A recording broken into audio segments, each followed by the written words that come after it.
بسم اللہ الرحمن الرحیم۔ السلام علیکم، آئی ہوپ کہ آپ سب ٹھیک ہوں گے۔ آج میں جس بارے میں آپ سے بات کرنے والی ہوں وہ ایک ایسا کردار ہے جو کہ صدیوں پرانا ہے، لیکن آج کل آپ سب اس سے فیملیئر ہوں گے۔ نام تو پتہ چل ہی گیا ہوگا، میں ارطغرل غازی کی بات کر رہی ہوں۔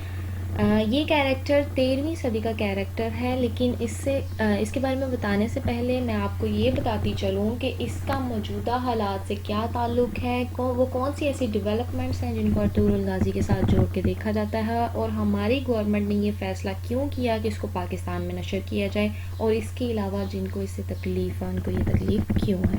ان سارے سوالات کے جوابات جاننے کے لیے میری ویڈیو کو دیکھتے رہیں اور اس کے ساتھ ہی ساتھ چینل کو سبسکرائب کر دیں۔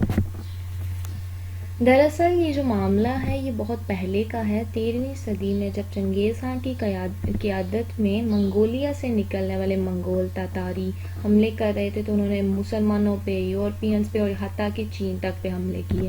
انہوں نے بے شمار ملکوں کو فتح کیا اور بہت زیادہ تباہی پھیلائی، بہت زیادہ لوٹ مار کی، اور ان کی جو فوج تھی وہ سب سے زیادہ ظالم افواج میں سے ایک فوج تھی۔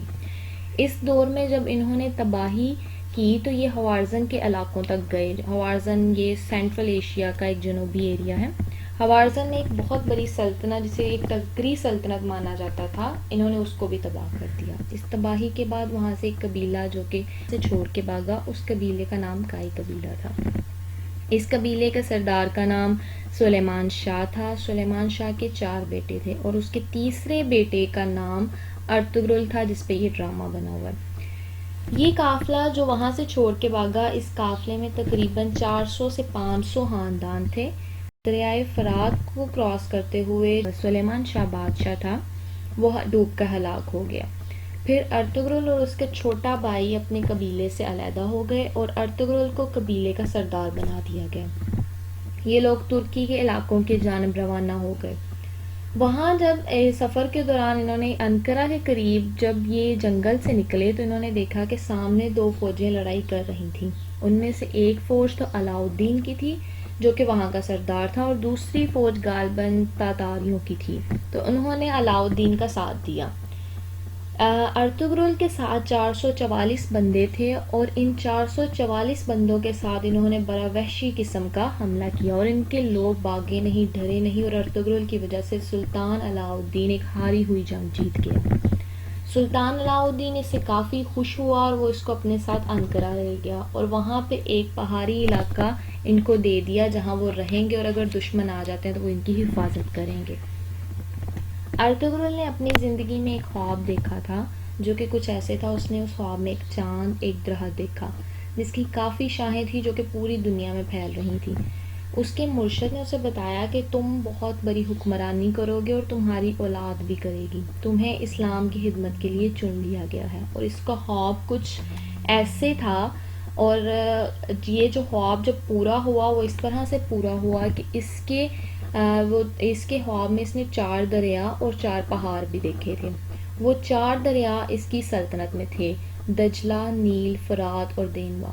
اس کے علاوہ جو 4 پہاڑ اس نے دیکھے، کوہ طور، کوہ کاف، کوہ اطلس اور کوہ بلقات، یہ سارے پہاڑ بھی اس کی سلطنت میں تھے۔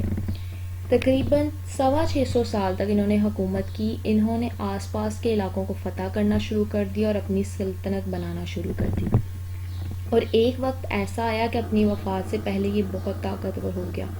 اس کے بیٹوں میں سے جو چھوٹا بیٹا تھا عثمان، اس نے اس کی وفات کے بعد ارطغرل کی جگہ لی۔ یہ بہت پکا اور سچا مسلمان تھا۔ اس شخص نے فیصلہ کر دیا کہ وہ خلافت کو زندہ کرے گا۔ اس نے اتنی زیادہ ریاستیں فتح کی، اتنے علاقے فتح کیے کہ 3 براعظموں تک اس کی حکومت پھیل گئی۔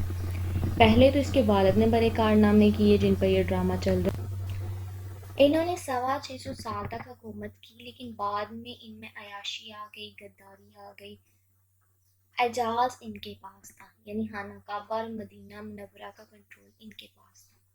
لگ بھگ آج 140 ایسے ممالک موجود ہیں جن میں براہ راست خلافت عثمانیہ کا کنٹرول تھا۔ یہ بہت طاقتور لوگ تھے، لیکن پہلے جنگ عظیم کے بعد یہ کمزور پڑ گئے۔ پہلی جنگ عظیم میں ایسا کیا ہوا اور اس کے بعد ان کی کمزوری کی کیا وجہ تھی، یہ سب جاننے کے لیے آپ سیکنڈ پارٹ دیکھیں گے اس ویڈیو کا۔